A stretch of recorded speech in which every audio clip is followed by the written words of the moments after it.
Hoy y presentamos. Bueno, gracias a los que ya se encuentran con nosotros. Hoy tengo el gusto de presentar a mi profesora del CIMBESTAF, a la doctora Nora Bretón. Ella nos visita del Departamento de Física y bueno, hoy nos va a hablar sobre la luz y las sombras de agujeros negros. Adelante, por favor. Sí, muchas gracias por la invitación. Ahí tengo bastantes conocidos entre sus profesores, y algunos ya graduados. Bueno, entonces, pues aquí lo que les voy a presentar es unas ideas muy sencillas sobre la famosa sombra de los agujeros negros, ¿no? Y cómo, pues calcular ese pues el diámetro, ¿no? De los microarcos de segundos que se observan, este, de arco que subtiende esta sombra y que pues recientemente han salido las fotografías. Entonces, pues son unas ideas muy sencillas, pero que pues efectivamente nos dan el orden de magnitud y las dimensiones y órdenes correctos, ¿no? Aunque sean muy sencillas las ideas. Entonces, bueno, pues lo que hasta donde nos quedamos en el 2015, ¿verdad? Fue que se observó la colisión de dos agujeros negros.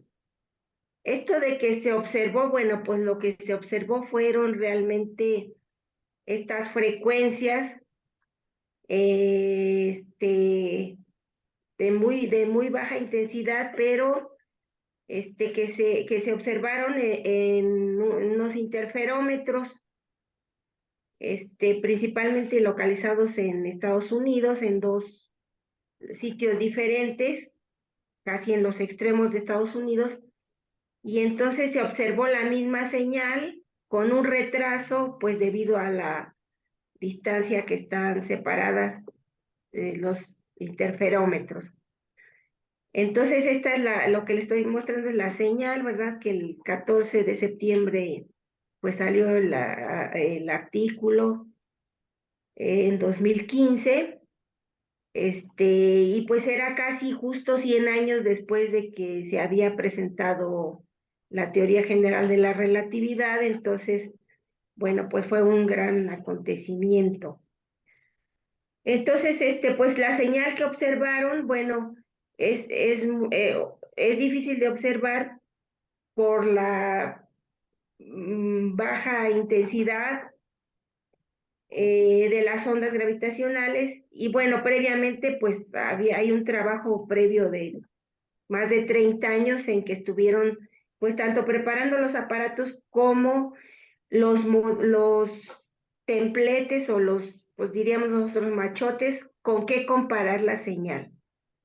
Entonces, al comparar la señal con toda una biblioteca de posibilidades que tenían ya preparada, pues resulta que lo observado pues es el momento en que los dos agujeros negros de un sistema binario, aquí rápidamente se colisionan y dan lugar a una señal pues ya que es propia de un solo agujero negro, ¿no? Entonces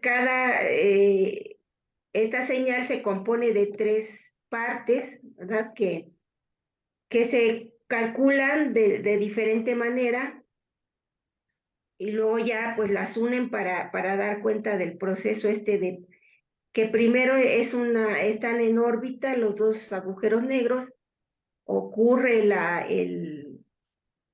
pues que se juntan. Bueno, no es una colisión porque pues, o sí lo es, pero bueno, quedan unidos, y luego la señal final propia de un agujero negro, este, solución de la relatividad general. Entonces, pues realmente, aunque había gente que lo dudaba, pues bueno, la evidencia fue muy fuerte y ya, bueno, hay consenso pues de que ese tipo de señales pertenecen a una colisión de agujeros negros. Y bueno, estos observatorios han seguido trabajando todos estos años y ya hay toda un catálogo, ¿no? De este tipo de eventos, tanto de agujeros negros con estrellas de neutrones, de sistemas binarios de dos estrellas de neutrones, bueno, objetos muy compactos, ¿no? Pero o sea, lo que les quiero decir es que no se quedó en esta señal, ¿no? Sino que ya esto es un observatorio, pues bueno, lo hacen por periodos, pero es ya una cosa permanente y ya tienen ahí pues un catálogo de este tipo de eventos. Pero bueno, pues ya después de eso, lo que recientemente nos ha, pues no sé si sorprendido o algunos quizás sorprendido, otros, bueno, pues así como que ya sabían que iba a pasar, es la llamada sombra del agujero negro. Entonces, esta sombra, pues aquí lo que les estoy mostrando es una simulación, este, del agujero negro y entonces para que, bueno, haya esta región luminosa pues no se desprende del agujero negro, sino que es materia, gas o su disco de acreción que está orbitando cercana al agujero negro y esa es la que está emitiendo radiación antes de ser tragada por el agujero negro, ¿no? Entonces, aquí este Falke en el 2000 ya estaba publicando estas simulaciones, donde aquí la primera columna, si la ven, pues esto lo hacía con relatividad general, ¿no?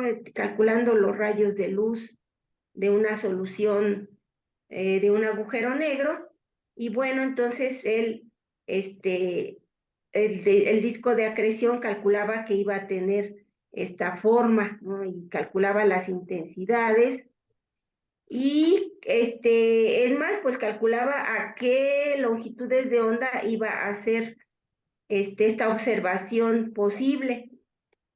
Y entonces ya daba el 1.3 milímetros de longitud de onda, y que es el rango precisamente de los observatorios, bueno, que son radiotelescopios, un arreglo de radiotelescopios, los que han hecho posible esto de la medición de la sombra.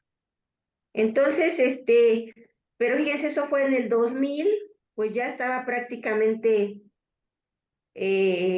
dando la línea, ¿no? De lo que iba a pasar, pero para asombro, pues de todos, todavía antes de esto, en el 1979, pues Luminé, otro físico francés, pues ese todavía se adelantó más, ¿no? Porque ya en el 79, o sea, 40 años antes, pues él ya calculaba, aquí, bueno, estos sí son dibujos, ¿no? Calculaba que el disco de acreción de un agujero negro iba a dar lugar a una región luminosa con un centro opaco, ¿no? Ese centro opaco pues corresponde ya a la región en donde la luz ya no puede salir, ¿no? Entonces aquí mostraba estos dibujos pensando que, bueno, nosotros podríamos estar pues en diferentes posiciones respecto al plano del disco de acreción, ¿verdad? Entonces, mayor o menor inclinación nos iban a dar una diferente sombra, e igualmente calculaba el orden de magnitud de esa sombra, ¿no? Eso fue entonces, fíjense, 40 años antes, ¿no? Entonces ya eso, los relativistas, pues esperaban esa medición o esas señales. Entonces esto se pudo lograr gracias a un arreglo de telescopios, de radiotelescopios, porque como les comentaba, pues la longitud de onda de las señales son ondas de radio de 1.3 milímetros. Y entonces aquí lo que les muestro pues es la ubicación de estos radiotelescopios, ¿no? O arreglos de radiotelescopios. pues aquí está el telescopio de Tonantzintla, ¿no? El Large Millimeter Telescope, Alfonso Serrano, y hay otros en Hawái, en Estados Unidos, en Chile, en Canarias, etcétera. Entonces, a ver, no sé si aquí están los 8, 4, no están, pero es un arreglo de 8, bueno, al menos el que de estas señales últimas, de estas señales recientes, son 8 radiotelescopios, y entonces esto permite que la resolución sea del tamaño pues de la Tierra, ¿verdad? Entonces, esto es lo que ha permitido pues tener esas imágenes. Entonces, en teoría, este sistema tiene una resolución de 25 microarcos de segundo. Aquí debería ser una mu, pero yo creo que se me olvidó el slash. Ok, entonces, pues lo que recientemente hemos visto, este es de abril de 2019, en que se dio a conocer la imagen del agujero negro en el centro de la galaxia, esta Messier 87, que es una galaxia que está en la constelación de Virgo. Entonces, pues es un agujero negro de 10 a la 9 masas solares. Es un super black hole. Y entonces, el arco que subtiende aquí en los radiotelescopios, en el sistema del Event Horizon, pues es de 42 microarcos de segundo, ¿sabes? Entonces, en el 2017, pues estuvieron trabajando algunas semanas con la adquisición de estas señales, y les tomó 2 años, pues, refinar y depurar todo el ruido que hay, ¿no? Porque es una atmósfera, pues, o bueno, está rodeada de gas, ¿no? Entonces tienen que hacer un trabajo muy refinado para sacar estas señales, ¿no? Entonces, aquí las observamos, pero pues, les decía, realmente son radioseñales, ¿no? Del orden de longitudes de onda de milímetros. Y bueno, todavía el año pasado, pues en mayo, pues salió la imagen del agujero negro en el centro de nuestra galaxia, ¿verdad? De la Vía Láctea. Entonces, fíjense que las señales o las mediciones se tomaron en el mismo periodo, pero pues la dinámica, pues a pesar de que se ve muy parecida a la imagen, pero son galaxias distintas. Esta galaxia, bueno, nuestra Vía Láctea, pues es una galaxia espiral, y dado que el black hole es de 10 a la 6 masas solares, o sea, es 1000 veces más chico, menos masivo que la M87. Entonces, pues la dinámica de los gases estos de su disco de acreción es mucho más rápida que la otra, o sea, entonces eso hace que sea más difícil, pues tener la señal depurada, ¿no? Entonces, bueno, pero pues es la señal de los agujeros negros, ¿no? Entonces, esta luz se emite, pues principalmente por la materia que está rodeando por el disco de acreción del black hole, y esta zona oscura, entonces, es la zona de la cual ya no sale luz. Que, bueno, este no es precisamente todavía el horizonte de eventos, sino ahorita vamos a ver que es una región externa, ¿no? Al horizonte de eventos. Y entonces lo que vamos a ver aquí este, con la solución más sencilla, ¿no? Que es la solución de Schwarzschild, vamos a ver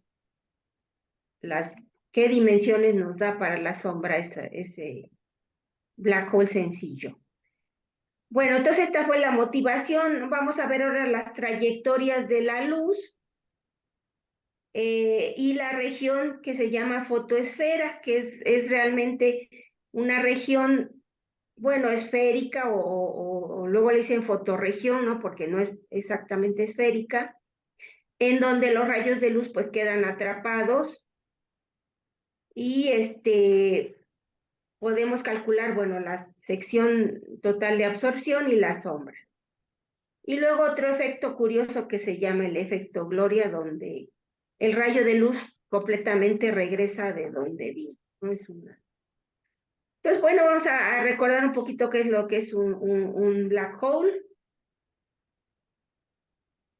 Y pues recordando, ¿no? Aquí las ecuaciones de Einstein las podemos deducir de una acción donde pues R es el escalar de curvatura y si hay materia adicional a la gravitacional, pues lo ponemos aquí en este lagrangiano de materia, ¿no? Entonces, aquí puede ser un fluido, un campo electromagnético, en fin, ¿no? Ya cualquier cosa que no esté contenida pues en la gravedad.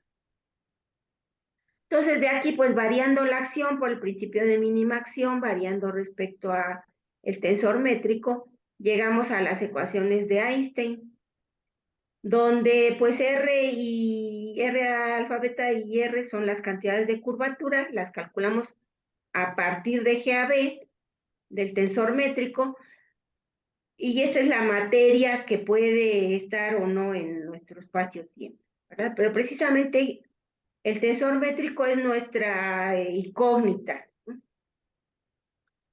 Y bueno, estos pues son segundas derivadas del tensor métrico, etcétera. Y ahora un agujero negro, pues decimos que es una solución de estas ecuaciones, o sea, un tensor métrico, un tensor que nos dice cómo medir distancias espaciotemporales. Entonces debe tener un horizonte, o sea, una región donde hay donde una de sus componentes diverge, y podemos ver a este tensor métrico como una matriz 4x4, ¿verdad? Como es simétrico, solo necesitamos 10 componentes para conocerlo. Entonces, su componente GTT va a diverger en esa región que llamamos horizonte.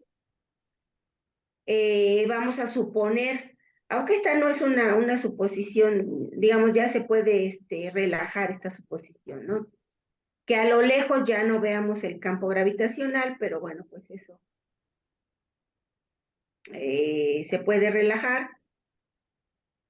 Es decir, que a grandes distancias de él, pues sea como si ya no hay campo gravitacional, ¿no? Entonces, la solución más sencilla a estas ecuaciones, es decir, suponiendo simetría, la encontró Karl Schwarzschild, un año después de que se publicara la relatividad general, la teoría, después de que saliera el paper de Albert Einstein, o pocos meses después más bien. Y desafortunadamente, bueno, él murió pocos meses después. Pero bueno, pues ya salió su solución y pues ahora es la más estudiada, ¿no? Por ser tanto la más sencilla como que a pesar de ser sencilla nos puede dar muchísima información. Aquí está, este es el paper de Karl Schwarzschild, ¿no? Dice sobre el campo gravitacional de una masa puntual de la teoría de Einstein. Entonces, bueno, aquí pues ya los símbolos de Christoffel, etcétera, ¿no? Pero la solución, el tensor métrico, pues este es el elemento de línea o elemento espacio-temporal, pues lo podemos poner como una función que solo depende de R, ¿verdad? Esto está suponiendo que hay una simetría esférica. Este es el inverso y esto, bueno, pues son las coordenadas esféricas, sería una capa esférica, ¿verdad? Y esta psi de R, la solución más sencilla, pues es 1 menos 2 veces una constante entre la distancia. Ya cuando se compara con el campo producido por el de la gravedad newtoniana, pues entonces se deduce que esa constante es la masa del objeto, de un objeto en el centro de nuestro sistema coordenado. Entonces vean que eso de que el GTT, el elemento del tensor métrico, sería psi de R. Entonces fíjense que cuando R vale 2m, pues esto se hace 0, ¿no? Y aquí esto nos diverge y ocurre entonces que hay problemas, ¿no? Y cuando R es 2m, porque primero pues aquí se hace 0 y luego aquí diverge. Y eso es lo que conocemos como el horizonte de eventos, esa región esférica donde R es 2m. Aquí, bueno, la masa la ponemos en unidades de longitud, ¿verdad? Entonces, para reconvertir, pues hay que multiplicar, lo vamos a ver en un ratito. Y entonces, pues este es el dibujito de esa solución, ¿no? Entonces aquí hay un horizonte de eventos donde algunos componentes de la métrica divergen o se hacen 0. La distancia al centro, pues sería el radio que se conoce como Schwarzschild, que es 2m. Y en el centro, pues hay una singularidad, ¿no? Esa singularidad, aquí si ven, pues en R igual a 0, esto diverge, ¿verdad? Entonces, esa es una...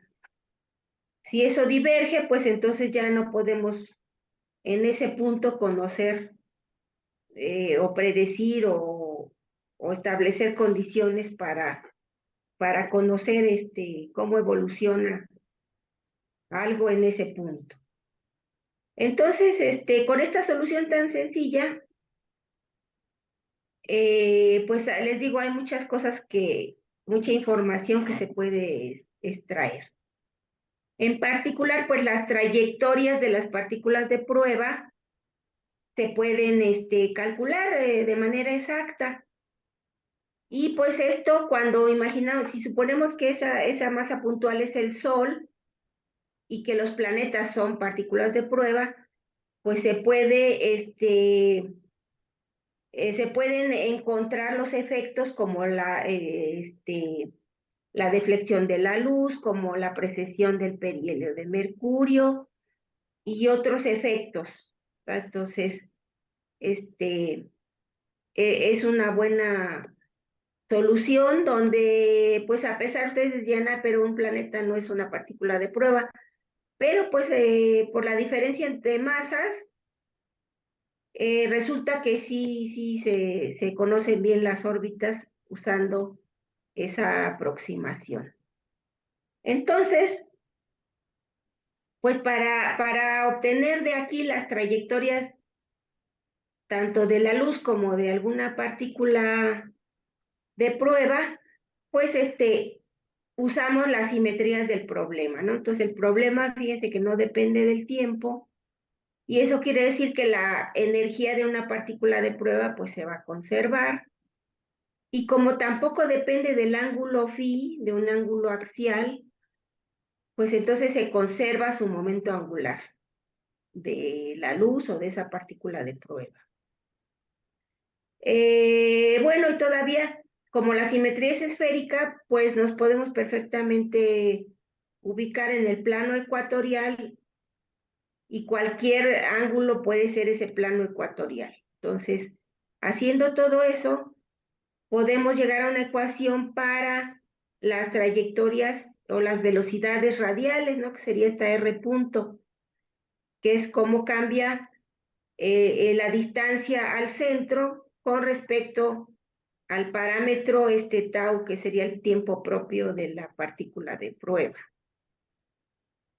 Entonces, haciendo además uso de que esta cantidad o la masa de la partícula de prueba se va a conservar, entonces pues llegamos a esta ecuación, donde la podemos identificar con una ecuación para la energía cinética más un potencial, que es pues un problema de fuerzas centrales, ¿verdad? Como lo vemos en mecánica. Y entonces, ya que lo tenemos así, pues podemos determinar las trayectorias.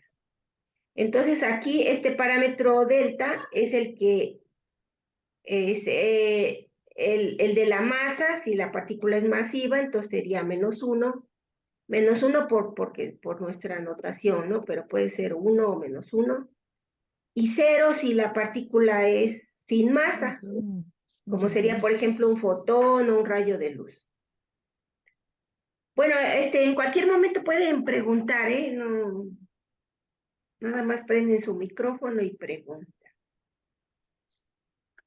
Entonces, pues de esa manera podemos integrar para las trayectorias, que bueno, les llamamos nulas si son de la luz, o temporales si son de alguna partícula masiva.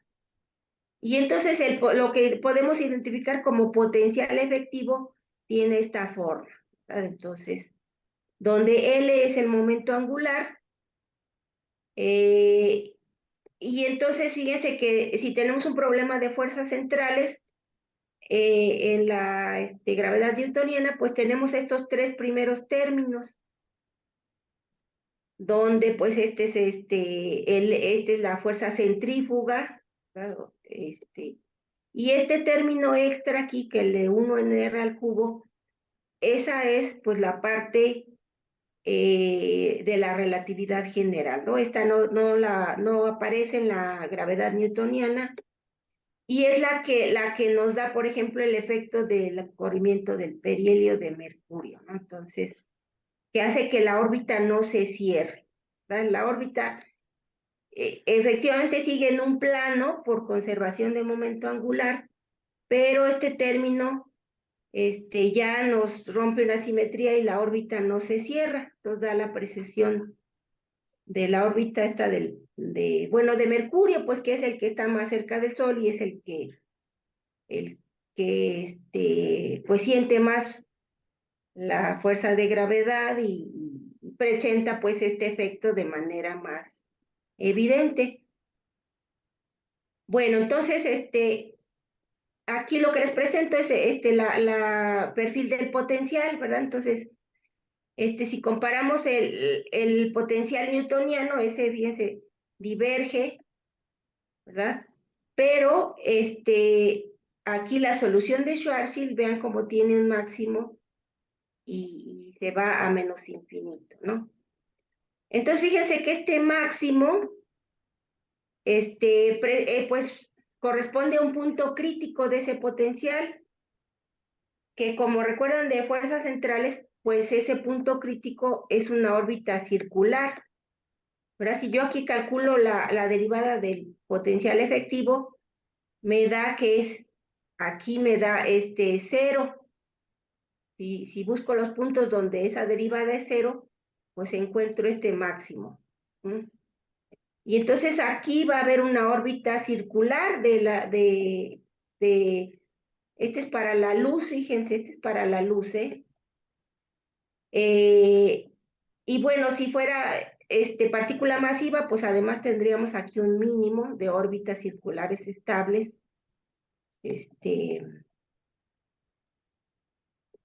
Entonces, con esta sencilla solución, se predice, bueno, o se encuentra o se determina el redshift de la luz que proviene del Sol, la precesión del periodo de Mercurio, y bueno, podemos investigar cosas como estabilidades o perturbarla, ¿no? Y cosas así. Entonces, las posibles trayectorias pues son muy similares aquí el problema a fuerzas centrales. Si la partícula pasa muy lejos, no siente el efecto del centro gravitacional. Si pasa más cerca, pues hay una deflexión. Y entonces esto, recuerden, esto pasa para la luz también, ese efecto no se ve en la gravedad newtoniana.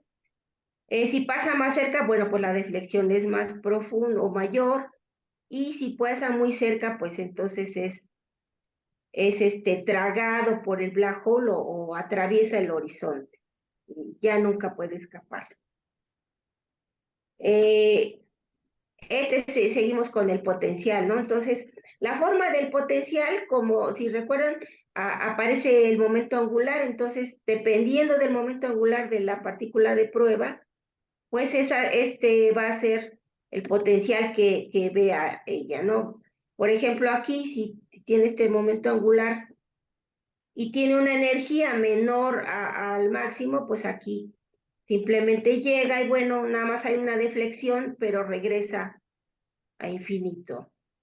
Si llega con la energía exactamente igual al máximo, pues probablemente aquí dé algunas vueltas, porque es una órbita circular, y ya con alguna pequeña perturbación, pues o cae al black hole o se regresa a infinito, ¿no?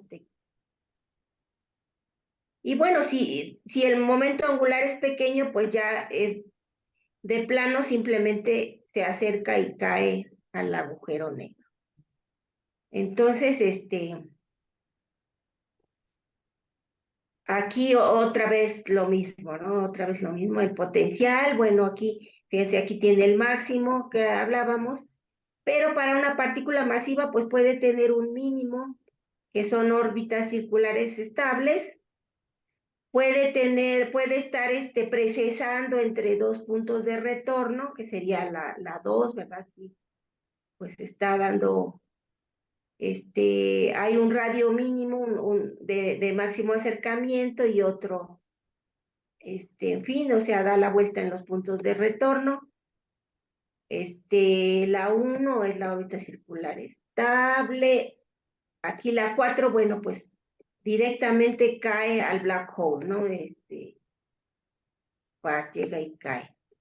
Y en la 3, que es, bueno, lo que les decía, da vueltas y ya dependiendo de, pues, la perturbación puede caer o regresar a infinito. Entonces aquí nada más les quiero hacer notar una cosa. Aquí estas son igual las órbitas, ¿no? Puede ser desviada poco, mucho, o dar incluso la vuelta y no ser atrapada. Pero fíjense, aquí lo que estoy ilustrando este es el horizonte del black hole, aquí donde está la circunferencia negra. Ahora, la fotoesfera, o sea, estas órbitas circulares inestables, que bueno, si son para luz, pues le llamamos fotoesfera o fotorregión, es una esfera que rodea al black hole, ¿no? Rodea al horizonte. Y pues mayor que el horizonte, ¿verdad? Por ejemplo, para Schwarzschild es 3 veces la masa, mientras que el horizonte es 2 veces la masa. Entonces, fíjense, es todavía un tercio mayor. Ahora, fíjense, si nosotros viéramos alguna luz que proviene así, que provenga de esa fotoesfera, fíjense que el rayo de luz que nos alcanzaría, pues sería fíjense, viene así y luego se queda aquí en la fotoesfera. Entonces lo que nosotros veríamos sería este rayo de luz que está a una distancia igual al parámetro de impacto de aquí de cierto plano, ¿no? Y ese parámetro de impacto todavía es mayor que el radio de la fotoesfera. Entonces, bueno, espérenme aquí, creo que debía de ponerlo en otro orden. No, entonces, bueno, ahorita que regresemos. Bueno, entonces fíjense, nada más tomemos en cuenta esa diferencia de magnitudes, ¿no? Está el horizonte, luego la fotosfera, pero esa tampoco la veríamos nosotros, sino que veríamos a los rayos con un parámetro de impacto que todavía es mayor que la fotosfera. Bueno, entonces, Aquí, bueno, está esto muy repetitivo, creo. Otra vez es el máximo. Bueno, aquí pues si viene un fotón con más energía, pues es tragado, ¿no? Aquí está el potencial efectivo.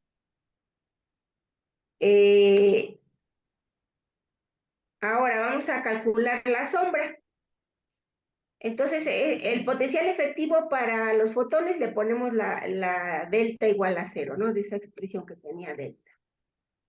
Definimos el parámetro de impacto como el momento angular entre la energía.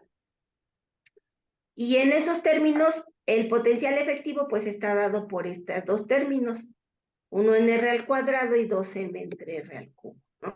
Aquí ya dividí entre el momento angular.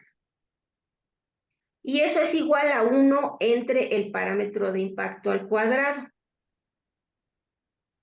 Entonces, fíjense, en los puntos de retorno o bien órbitas circulares, ya sea estables o inestables, pues R punto, la velocidad radial va a ser 0. Y en ese caso, pues este término es igual a 1 sobre el parámetro de impacto al cuadrado. Entonces, para los rayos de luz, el máximo del potencial se encuentra en un radio, para Schwarzschild, les decía, de 3 veces la masa. Aquí está RC, pues es que es un punto crítico, ¿verdad? O sea, un punto donde el potencial tiene máximo o mínimo o punto de inflexión. En este caso, máximo. Entonces calculamos el parámetro de impacto que corresponde a esta fotoesfera. Entonces, pues nada más evaluamos el potencial en esta radio y tenemos esto, ¿verdad? Evaluamos el potencial en el radio de la fotoesfera y obtenemos esto. 1 entre 27 la masa al cuadrado, lo que nos da un parámetro de impacto de 3 por, nomás le sacamos raíz a esto, ¿no? 3 raíz de 3 por la masa, o bien 5.2 veces la masa. Entonces, para un observador distante, el radio o la luz que le puede llegar, pues será una circunferencia con este radio. Pues es el observador distante, el radio aparente del black hole, es igual al parámetro de impacto. La sección de captura, pues será esta circunferencia oscura, pues será pi por radio al cuadrado. Entonces, aquí esto es lo que sería la circunferencia de luz que puede llegar al observador. Entonces, mientras el potencial sea más mayor o el máximo del potencial sea mayor, para una dada energía de la partícula de prueba, pues la sombra que proyecte va a ser menor que para esa misma energía que la de un potencial más bajito, ¿no? ¿Por qué? Pues porque más partículas van a caer si el potencial es menor, ¿verdad? Y entonces, esto nos va a dar un mayor parámetro de impacto, ¿no? Porque más o menos la relación es que el parámetro de impacto es como el inverso al cuadrado del potencial. Entonces, tenemos lo siguiente, este es para Schwarzschild, ¿verdad? Tenemos al 2m, a R igual a 2m tenemos el horizonte. A R igual a 3m tenemos la fotosfera o fotorregión. Es decir, esta es una esfera de luz, pero esa esfera de luz no la podemos ver. Lo que nosotros vemos son los rayos de esa esfera de luz, pero su parámetro de impacto, pues que es igual, en este caso, o sea, 5.2 veces la masa. Entonces, esta sería la circunferencia aquí, rodeada de luz, ¿verdad? Que nosotros veríamos. Y esta sería la sombra. Todo lo que no veríamos sería lo de dentro de 5.2 veces la masa. Entonces, pues aquí podemos hacer el cálculo sencillo. Entonces, aquí estamos nosotros la Tierra, el arreglo Very Long Baseline Interferometer. y aquí está el black hole en el centro de nuestra galaxia. Entonces, bueno, más bien esta sería la sombra, ¿verdad? El black hole estaría dentro. De dentro estaría la fotosfera y todavía más dentro, pues el black hole, el horizonte. Esta sería la sombra más bien, ¿no? Entonces, fíjense, entonces la sombra calculamos que era de 3 raíz de 3 por 2 veces la masa, ¿no? 3 raíz de 3 por el radio de Schwarzschild. Entonces ya recuperamos las unidades multiplicando por G la constante de Newton y entre la velocidad de la luz al cuadrado, para que la masa tenga unidades de longitud, y eso nos da pues esta cantidad, ¿no? 6.2 por 10 a la 10. Calculando que la masa del black hole es de 4 por 10 a la 6 masas solares, entonces, pues ¿cuál será el ángulo que subtienda la sombra aquí para que lo observe el Very Long Array? Entonces, bueno, pues consideramos que es pequeño, ¿verdad? Y entonces hacemos pues que seno de teta es cateto opuesto entre hipotenusa. Entonces, seno de teta es R entre la distancia a la que estamos del centro de nuestra galaxia, que son 8 kiloparsecs, y eso pues hacemos la cuenta, R es aquí esta cantidad y la distancia 8 kiloparsecs, la pasamos a metros y nos da esto, ¿no? En radianes, lo pasamos a microarcos de segundos y nos da 51.56, y que está dentro del rango de resolución de los radiotelescopios, ¿no? Que según es entre 25 y 30 microarcos de segundo. Entonces, fíjense que exactamente esto es la sombra que se ha observado, ¿no? Es precisamente de esta magnitud. Para el black hole Sagitario A en el centro de nuestra galaxia, y como de 42 microarcos de segundo para el otro, para la sombra de del otro black hole del M87. Entonces, pues como ven, así realmente así se puede calcular de manera muy sencilla, ¿no? No hay aquí gran misterio. Estamos suponiendo que la curvatura espaciotemporal aquí pues es despreciable, y estamos suponiendo entonces, fíjense, entonces realmente nunca, aquí no se confundan, o sea, nunca se va a observar el horizonte, estamos observando una región opaca, y dentro pues está la fotosfera y todavía más dentro pues está el horizonte. Entonces, el horizonte probablemente no se llegue a observar porque pues está ahí, hay un conjunto bueno, hay masas de polvo, etcétera, todas esas emitiendo radiación. Nora, Eh, una pregunta.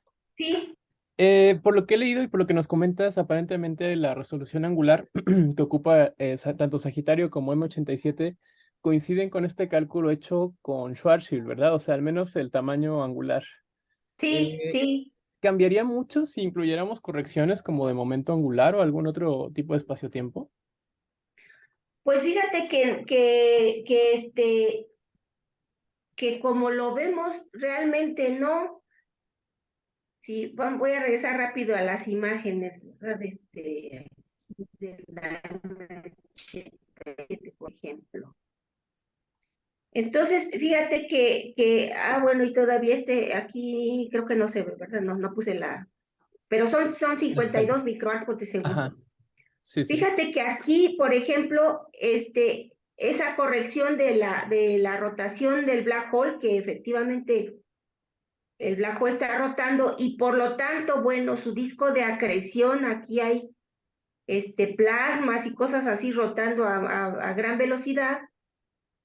Esta mancha, o más bien esta zona de mayor brillantez, pues se la atribuye a la rotación del black hole, ¿no? Y entonces lo que nos explican es aquí que, digamos, el eje de rotación pues no está en nuestra dirección, sino Mm, algo así, ¿no? claro. Y entonces esta brillantez la vemos porque pues el disco de acreción como que viene hacia nosotros y aquí es lo opuesto. Así es como asocian más bien esta mancha brillante a a la rotación. Y en tanto que no nos da gran corrección en el diámetro, ¿verdad? De la sombra. Ya, o sea, se ve más Entonces, bien en otros efectos de la sombra, ¿no? Ujú. sí, exacto. Y todavía si ves aquí, pues realmente no se sabe por qué se presentan estas zonas de brillantez, porque aquí lo que deducen es que efectivamente aquí más o menos el disco de rotación está un poco más alineado con con nuestro plano de órbita, pero pues hay muchos efectos como son de campos magnéticos interactuando aquí con el disco de acreción y hay como pues zonas donde los campos son más fuertes que otras. Ujú. O sea, aquí esto todavía no lo explican satisfactoriamente, ¿no? Porque es así. Eh, entonces, sí, realmente no hay mucha corrección debido a la rotación, sino más bien son otros efectos los que se esperarían, ¿no? Entonces, Muy bien. Muchas gracias. eh, Gracias. ok. Entonces, bueno, pues ya pues podemos especular y atribuirle al black hole otras características como qué tal si tuviera carga, qué tal si hubiera otro tipo de materia además de la gravitacional. Y bueno, eso en principio nos daría una diferencia entre la sección de absorción, ¿verdad? La sección de captura. Y pues entonces, en principio, si pudiéramos observar, fíjense, este sería Schwarzschild, ¿no? La sección de captura de Schwarzschild. Y si suponemos que el black hole tiene carga eléctrica, lo que, bueno, para un objeto astronómico no es muy realista que tenga una gran carga eléctrica, entonces la sombra sería menor que la de Schwarzschild, sería menor y decreciendo a medida que esa carga aumentara. Entonces, pues eso es pero bueno, digamos aquí lo que a veces se argumenta, bueno, las personas que hacen este tipo de estudios, pues es que, bueno, si lográramos una mayor resolución en los señales y todo esto, pues podríamos quizá descartar algunos modelos, ¿no? Entonces, ok.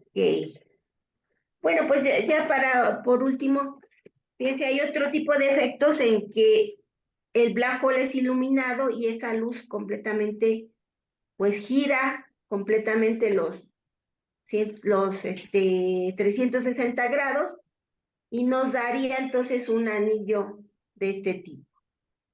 Y eso es lo que se llama efecto Gloria. Ya para este efecto sí no podemos hacer aproximaciones de ángulos pequeños, pero bueno, igualmente, pues déjenme ver aquí, se pueden calcular las trayectorias de manera exacta. Para esta solución de Schwarzschild se puede hacer eso de manera exacta. La solución pues es un poco más complicada, pero igualmente analíticamente se encuentra. A ver, déjenme ver. Y bueno, aquí fíjense, esta es la sección eficaz de qué ocurriría con ese efecto Gloria. Entonces, aquí estas diferentes curvas corresponden pues a diferentes características, diferentes black holes, ¿verdad? Entonces, aquí estaría Schwarzschild, ¿cuál sería Schwarzschild? Creo que En fin, ¿no? Donde, si ven esto ya aparece así como hay zonas de absorción, etcétera. Aquí está el ángulo el ángulo en que la luz regresa, ¿verdad? Bueno, pues ya no me quiero extender mucho en esto para no cansarlo, mejor si tienen algunas preguntas, este, pues con mucho gusto.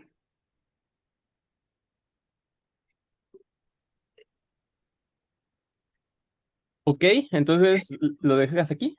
Aquí terminamos. Sí, Bueno, muchas gracias. Un aplauso virtual por aquí. muchas Este, gracias. y abrimos sesión de preguntas, justamente. A ver, siempre motivando a los estudiantes a ver si quieren participar. Sí, pues no sé qué les llamó la atención. Aquí a mí se me hace curioso cómo, pues con argumentos tan sencillos llegamos a las magnitudes que se observan, ¿no? Realmente. Sí, sí, es curioso que se pueda derivar todo con Schwarzschild. Ahora fíjense, pues si nosotros ya observamos esto, bueno, podemos deducir la masa, ¿verdad? Digamos, si podemos ir en el sentido inverso y ya pues a lo mejor tener una idea más precisa de la masa del black hole en el centro de la galaxia.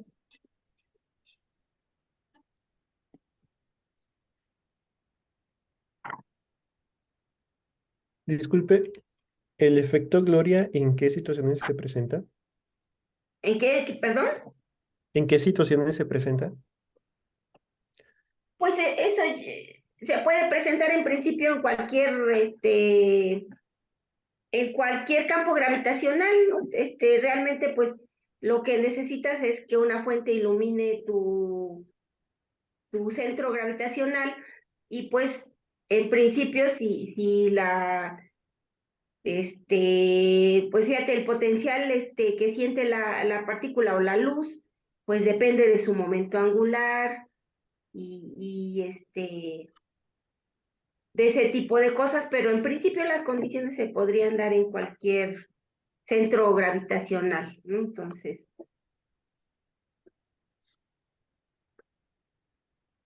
Ok, gracias. ahí, bueno, me parece que se ha observado, pero no astronómicamente, o sea, astronómicamente. Puede ser que sí, la verdad debería saber un poco más de eso. Hablando, Pero, hablando de ese digamos, efecto, no hay una restricción así a priori, ¿no? En mm, principio no hay. digo, me recuerda un poco a los anillos de Einstein. ¿Está relacionado por ahí quizá? ¿O es diferente? No, yo creo que sí está relacionado. Ahora fíjate, cuando tú observas un anillo, realmente, pues es difícil que tú puedas decir que es el efecto Gloria, porque la simple deflexión Ujú, se puede formar un anillo, ¿no? Simplemente, sí, así cubres una cierta área, y pues ya te da varios rayos de luz, ¿no? No necesariamente el mismo, es el que te da el anillo, la deflexión de varios. Entonces yo creo que sería difícil decir este es el efecto Gloria, claro, sí, pero, sí. pero sí, sería parecido a los anillos de Einstein. Sí. ¿Tenemos más preguntas?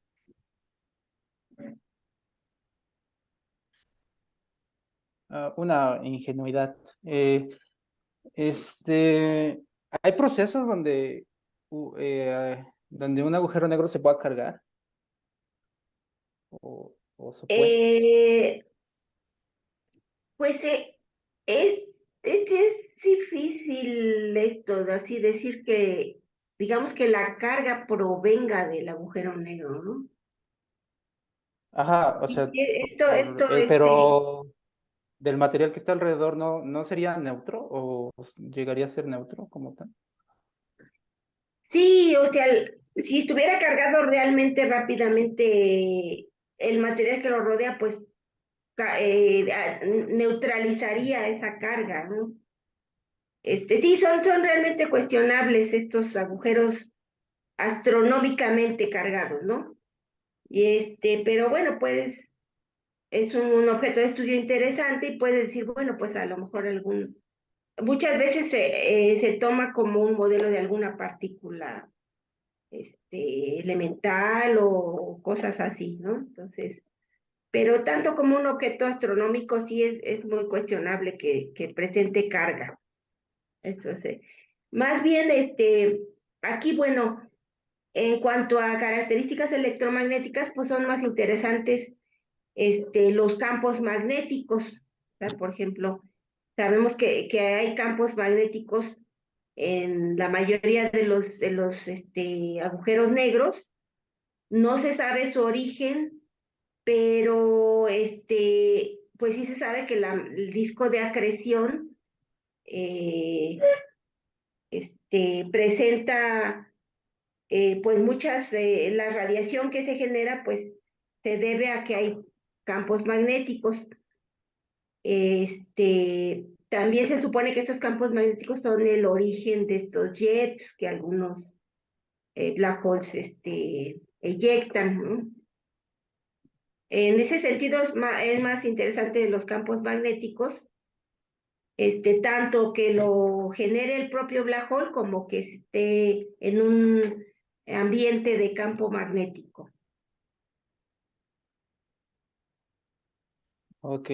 Y estos mismos campos magnéticos no podrían generar también el campo eléctrico como tal, así como vemos en la electrodinámica. Sí, sí, sí. Y no podría Eso ser, por ejemplo, esa parte cargada como, bueno, no sé, me imagino como asociar como esos campos eléctricos a una carga ficticia. ¿No se podría ver así también? No. pues puede ser, ¿eh? Eso podría ser. Ahora, pues ya no es tan sencillo el estudio, ¿no? Porque más bien ya todos estos campos se originan en el disco de acreción, entonces sí ya son estudios de magnetohidrodinámica, entonces ya no es tan sencillo así como las soluciones de Einstein, pelonas, ¿no? Sí ya involucran más, cuestiones de fluidos magnetizados. Ok, gracias.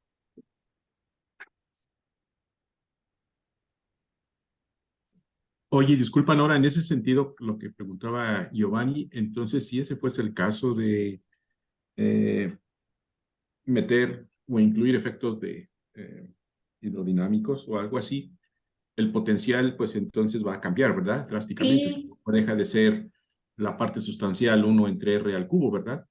Y sí, entonces, sí, ya supongo que habría sí. que considerar otros efectos. Ujú.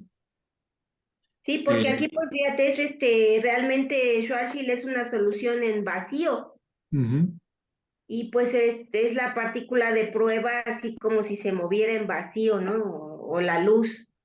ujú, Y pues los discos de acreción son muy complejos, ¿no? Realmente sí ya ujú. incluir esos efectos ya no sería tan sencillo. Sí, se volvería un poquito más complejo, ¿no? El análisis, sí, pero.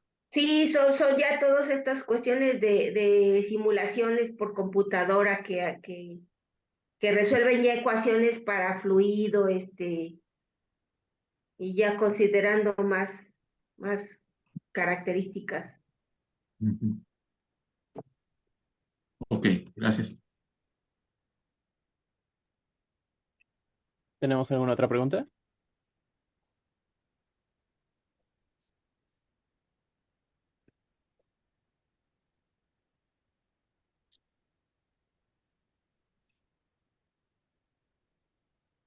Yo mientras, quizá complementar que, de hecho, una de las últimas imágenes que sacaron, creo que de Sagitario, eran precisamente imágenes complementadas con la dinámica de los campos magnéticos, ¿no? Esas que le llamaban Twirling Magnetic Fields o algo así. Ajá, sí. Sí. Entonces, en principio, Sí, sí hay sí, esos efectos. realmente la imagen esta, pues, Ujú. es una composición de muchísimas imágenes, ¿no? Entonces, Sí. este, y hace rato que estaba leyendo aquí, recordando esto, dicen que esta imagen es más difícil porque el disco de acreción está rotando no a mayor velocidad, pero como el centro, este black hole, pues es 1000 veces menor que el de M87, pues que hay más, dan vueltas, como quien dice, la distancia que recorren es menor, ¿no? Ujú. Entonces dan vueltas en cuestión de minutos, Wow. mientras que para la otra M87 pues duran días este disco de acreción, digamos, en dar una vuelta, y que eso fue parte de la dificultad. Porque fíjense que la imagen es bastante parecida y la Sí. resolución o el tamaño es muy parecido, pero son dos black holes diferentes, ¿no? El otro es 1000 veces mayor, pero está mucho más lejos, y parece que el hecho de que sea mayor y alenta su disco de acreción, y por eso fue menos difícil sacar la imagen primero que esta. Sí, de hecho se compensaba por el factor de 10 a la 3 tanto el tamaño como la distancia, ¿no? Sí, algo Exactamente. así. Sí, sí, por eso son tan parecidas, ¿no? Ujú. Pero está mucho más lejos el M87, Sí, pero es mucho más masivo. Ajá, sí. muy bien. ¿Alguna última pregunta por ahí? Bueno, aprovechando la imagen, ¿hay algunas hipótesis o ideas para explicar esas zonas luminosas? Pues fíjate que yo estuve buscando porque dije, pues es como una pregunta obvia, ¿no? Pero como que no encontré que por qué estas regiones de mayor brillantez no explicaban así. Entonces, pues no sé si sea algún eje como de campo magnético, o, pero me parece que no las han explicado, ¿eh? Mm. Así como que lo que estuve leyendo, claro, no estuve así, no hice un análisis tan profundo por falta de tiempo, pero como que nadie, bueno, sí menciona, dice, pues la diferencia es que hay 3 zonas brillantes y bla, bla, pero no dicen por qué. No, yo creo que no hay una explicación todavía satisfactoria. Ok, ok. Ah, pregunta abierta. Sí, Explicar eso. sí. Pues de hecho yo creo que sí, ¿no? Esto abre varias preguntas para el modelado pues más para la dinámica, ¿verdad? De los discos estos, porque es de ahí de donde proviene la luz.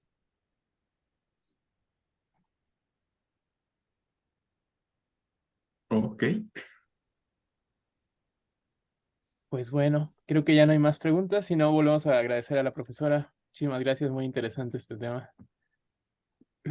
Muchas Sí, gracias, Nora, gracias, por tu gracias. presentación y por la disposición de tu tiempo a esta hora. Y con este clima, ¿no? Pues no es tan tarde, ¿no? Ok. Bueno, Te comento, en unos instantes por correo te mandamos una constancia de participación. Ya sabes que en estos tiempos sirven, ¿no? Bueno, y si dice divulgación, mejor. Ah, ok. Entonces, sí, ya lo sé. Sí, tienes razón. sí. Ok. Ya Ok, veremos qué hacer. muchas gracias. No, Bueno, gracias a ti, Nora. Sí. gracias, profesora. Gracias a todos. Cierro sesión. Hasta luego. Ok, hasta luego.